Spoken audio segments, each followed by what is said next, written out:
Hello everyone and welcome to another most impressive game from the FIDE Grand Prix, the second leg currently being played in Belgrade. It's Anish Giri versus Nikita Vitiugov, and we will have a very enjoyable Italian game, so let's dive straight into it. Anish, with the white pieces, opens with e4. We have e5, knight to f3, knight to c6, and bishop to c4.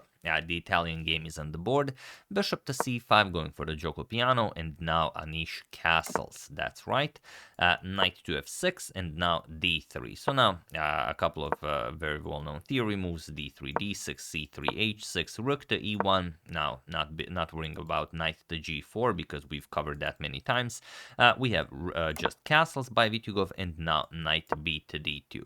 A5, black prevents white's expansion on the queen side with b4, a4, and now h3, stopping bishop to g4. We have bishop to e6, now attacking the bishop, and this is a very well-known position that almost always happens on the board when this is played, and bishop to b5 is the move that's usually played here. So bishop to b5 makes sense. You are fighting for the center. Also, you are preventing black from executing the early d5 because you can just capture and pick up the e5 pawn. So here Anish plays the very tricky b3. It's not a new move. It's been played a few times, but not nearly as close to bishop to b5. So here black says, all right, you're not fighting for the center. I can immediately execute that d5. So this is what Vitiugov goes for. We have d5, e captures on d5, knight captures, and now knight to e4, attacking the bishop on c5 that's undefended. We're using this for this very nice tempo of getting the knight to e4.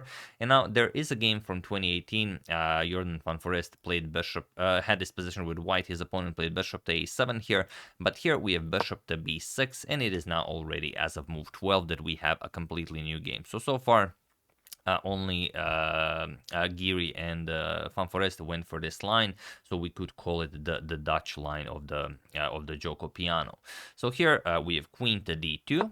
Looks odd. Of course, we have to develop the queen, connect our rooks, but you are blocking your own dark square bishop. But that also means that the bishop will be developed via the a3 square, maybe b2, but most likely a3, as we will get a nice attack on the rook here. So queen to c8, maybe with ideas of bringing the rook to d8, but as you'll see, the queen might be somewhat misplaced on c8. You are putting a lot of pressure on black's king side, so that also might be relevant. The knight coming to f4 will put even more pressure there.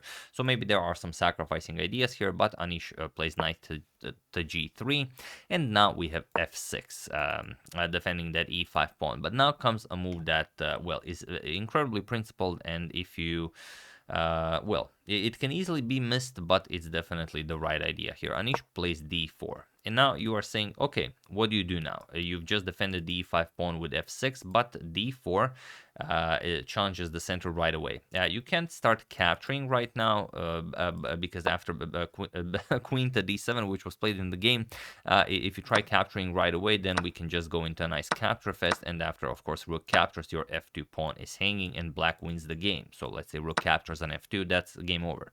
So instead, we have bishop to a3. First, we try to get the rook away from the f file, so rook to f7 has to be played, kind of, and now comes rook to e4. A very nice rook lived by Anish. Later on, the rook can maybe be shifted to the attack, and you could also nicely double up with rook 8 to e1. And you don't have to worry about something like f5 for the moment, because you have knight captures on e5. The queen and the rook are, well, for the moment, a bit awkwardly placed. Here we have a4. Vitiugov wants to capture here on b3. That will get a nice open a file for the rook here. And now b4, closing off the a file, asking black, what do you do? So knight to f4. Of course, we know that the knight is coming here. And here, already you can see that there are a lot of ideas. The pawn might be coming to d5 at some point if you're not careful. So here we have bishop captures on e6, removing one of the defenders of the d5 square. Knight captures, and now rook 8 to e1. Interestingly, you could play d5. It doesn't win a piece, but it's interesting. After knight g5, knight captures, h captures. Okay, you still can't capture because the queen on d2 is hanging, but after c4, white has a very nice game. However, Anish prefers rook 8 to e1. Doubling up on the e file makes sense. Now black can never capture. The knight is hanging here. So knight to g5, and now knight captures on g5. We have h captures, and now b5. getting rid of this knight. And of course, you don't want to play something like knight to a7 because that puts the knight on the edge of the board. But knight to e7 isn't all that great because we're just going to capture it. And after rook captures, queen e2. And how are you defending this position now? In order not to lose material, you have to play something like rook 8 to e8, but still, black's position just crumbles. For example, king h8, d captures on e5, and you will not lose material, but after captures, and this massive capture fest in the center of the board, look at black's position here. It's completely busted, and it's very unlikely that black will be able to hold this. And the knight is, well, the knight's a very tricky bastard, jumping all over the place. That's not gonna be easy. So instead, after b5, we have knight to a7, going after the b5 pawn. Also, the bishop on a3 is undefended. You guys probably realized that from the thumbnail, but that's also where the fun begins. Here, Anish plays h4 and asks Vitiugov, what do you play here? The safe course would be to just play g4, close off the gameplay on the king side. The g pawn is nicely defended, and we take the game from there. However, Vitiugov goes for knight captures on b5. It's well, a bit of a more of an active idea, as now the bishop on a3 is hanging, but now comes Anish's idea, and that is h captures on g5. And now, can you capture the bishop here? Is it really a free bishop? Not so much, because if you capture the bishop, Anish plays g6. The rook has to be moved, rook to e7, now queen e2, going for queen h5, queen h7, and how do you defend this with black? King f8, we're going to play queen h5. Now you can't continue running anymore because this will just be checkmate, the f7 square is covered, so you have to play something like queen d5 to be able to bring the queen back to g8, but now we play d captures on e5. And, well, let's say rook 8 to e8, you want to put some pressure here. E captures on f6 even. We give up the queen for the moment. Okay, it's defended, but we will first win a lot of material here. So now this is the threat. This is a huge threat. What do you play here? We could capture the queen, but it doesn't matter. F captures on e7 with check. We have rook captures, and now we're just going to capture here. And after captures, we get this endgame where we're up the exchange and in a completely winning position. So instead, after h captures on g5, we cannot go after the bishop just yet. We have to play f captures on g5 first, and now Anish plays queen captures on g5. Again, leaves the bishop hanging there on a3, and can the bishop be captured? Well, probably yes, but in practice, no. It's much safer to play knight captures on c3, and we're gonna show why. Because after knight captures on c3, we get this rook captures on e5 move, and now bishop captures on d4. We've removed the defender of the d4 pawn. Once rook f5 is played, we play rook to e8, as the rook on e1 is undefended, and once we have a trade here, we will just trade off pretty much everything. Rook captures, not queen captures, because then queen to d8 check picks up the bishop here, so we have to play king captures on f7, and now after, let's say, queen f4 check, we're going to play bishop back to f6 because the bishop is hanging, and now queen c4 check, going after the c7 pawn.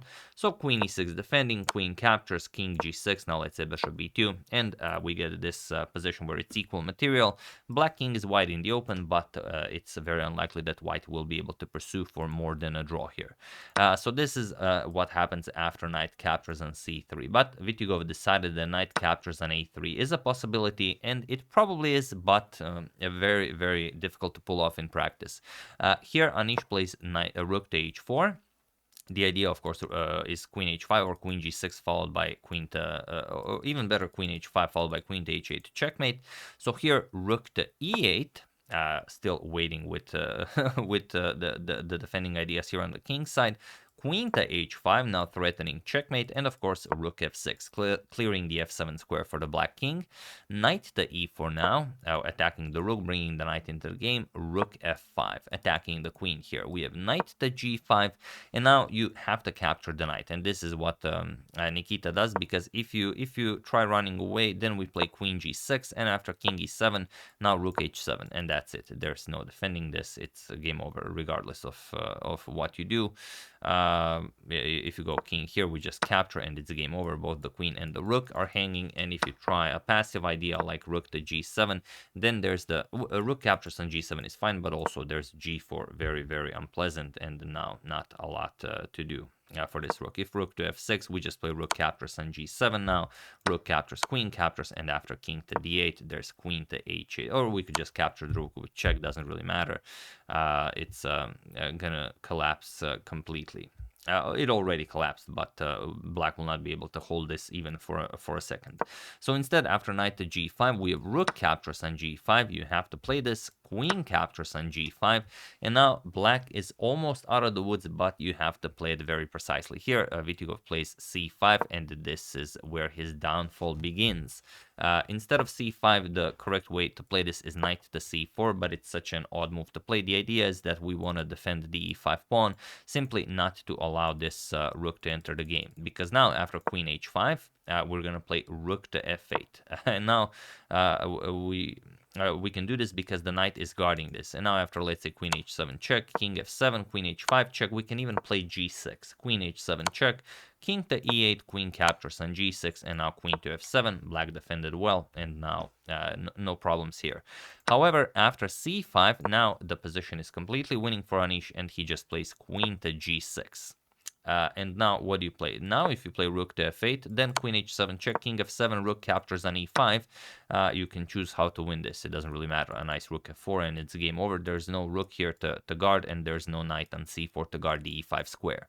So instead, we have bishop back to d8, attacking the rook here. But now, Anish just played rook to h7, and he was in this position on move 32 that Nikita Vitiugov resigned the game, as there is nothing more to be done here. It's a really, really cool position because it's hard to realize what actually is the threat. But just to give you an example, let's say white plays something, knight c4 makes sense. You want to keep an eye on the c5 pawn.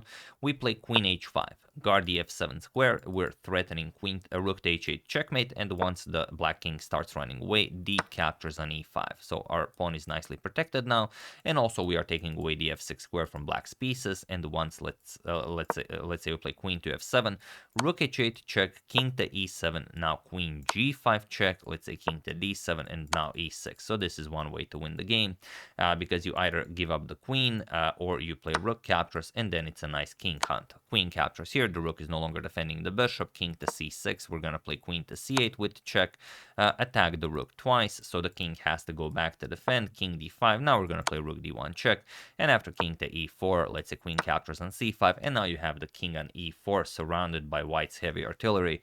There is no escaping this. I know you guys like it when I finish the game, so let's say knight e5 as the knight is hanging, queen to e3 check, king to f5, now comes f4. And once, let's say, the knight moves, rook h5 check, king f6, and now queen to d4 with check, king to e7, and now queen to d8 checkmate. So this is only one of the lines that works, but all the others are working as well.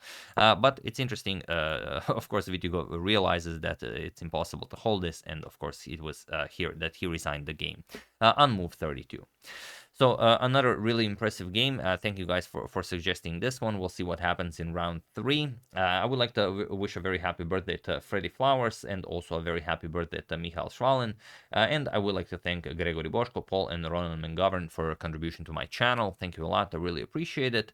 As usual, you can check 2 of my previous videos here. Thank you for watching, and I will see you soon, continuing the coverage of the FIDE Grand Prix until it finishes. So thank you all. I will see you soon, and have an excellent rest of your day.